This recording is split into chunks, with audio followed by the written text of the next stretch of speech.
Hi guys, good morning. Today, papakita ko sa inyo yung aking lovely rose. Mga 9:30 AM na to. Ayan siya guys. Napansin ko guys, mas lalong naging chubby yung leaves ni lovely rose. Siguro, hiyang siya sa mainit na panahon. Care tips guys, mahilig siya sa araw. And ang pagwa-water ko nito is minsan once in 2 weeks.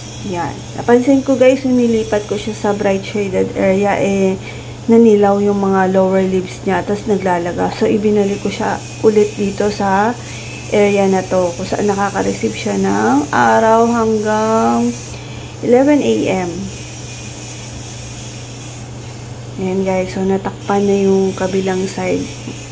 Katapat ko, nagpalagay na siya ng pader. Pero okay pa rin naman.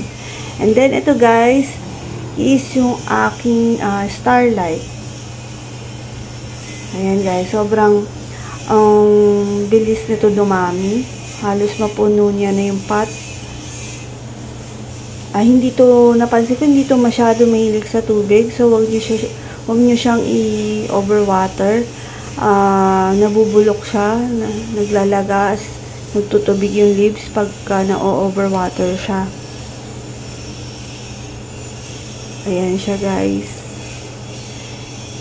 Ang ganda niya, red yung mga tips niya pag siya ay stressed.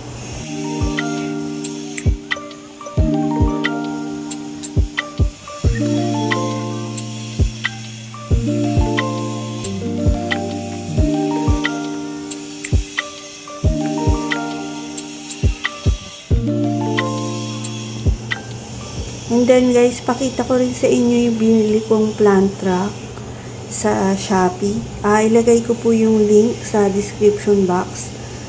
Ayan guys, ang kulay nito is dark gray.